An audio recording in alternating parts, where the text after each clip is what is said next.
Նստաշրջանի հենց սկզբից միանգամից մեծամասնությունը ցույց է տալիս, թե ինչպես է պատրաստվում շարունակել իր ապօրինի գործողությունները, այդ թվում նաև սահմանադրությամբ եւ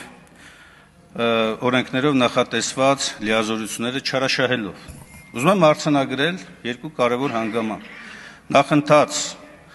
ամբողջ ժամանակահատվածում դուք վերից վար ոտնահարելով սահմանադրական կարգավորումները ոչ միայն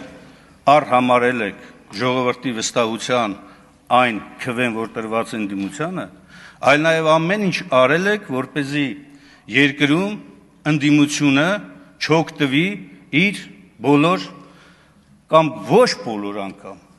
անգամ նվազագույն հնարավորություններից եւ իրավունքներից։ Ես ուզում եմ հիշեցնել ոչ միայն իմ գործընկերը արդեն նշեց այն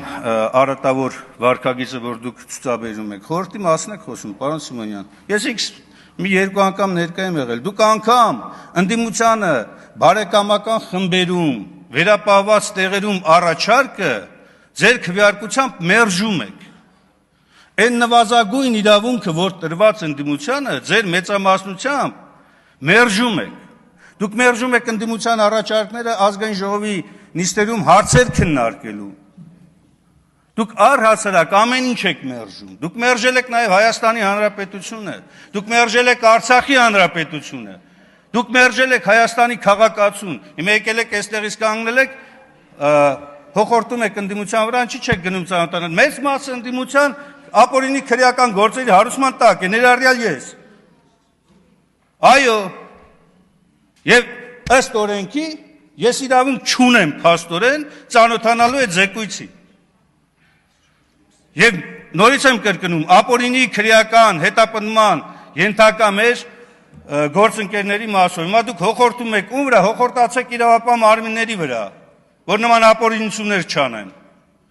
Հոխորտացեք ձեր գործընկերների վրա, որ արհեստական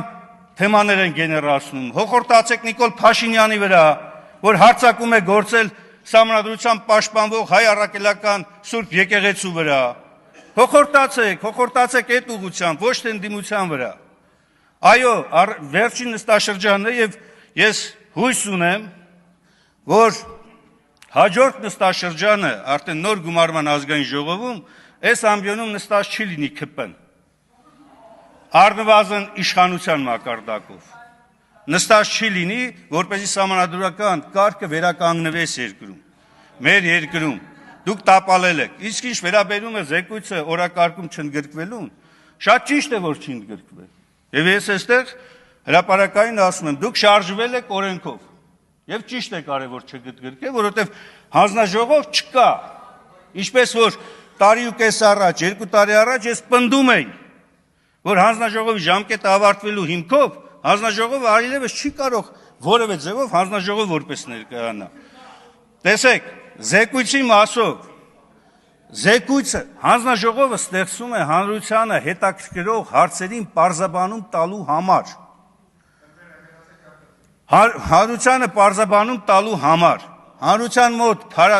կասկածները, որոնք որ կան, շարունակում են մնալ։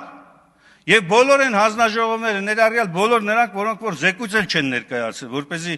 չասեք, այն մյուս հանձնաժողովներն ուր են։ Հանրության մոտ այս կասկածները չեն փարատվել։ Վերջ, սա է արձանագրումը։ Իսկ ինչ վերաբերում է բոլոր են հարցադրումներին, թե ով է պատասխան տալու վաղը մյուս օրը, ես համոզված եմ, որ իշխանության փոփոխությունից հետո այն իշխանության ժամանակ, երբ տեղ են ունեցել ենթադրյալ հանցանքները, դրանք այն ժամանակ են բացահայտվելու, ոչ թե այն իշխանության օրոք, որի ժամանակ ենթադրյալ հանցագործությունները կատարվել են։ Ես ելույթ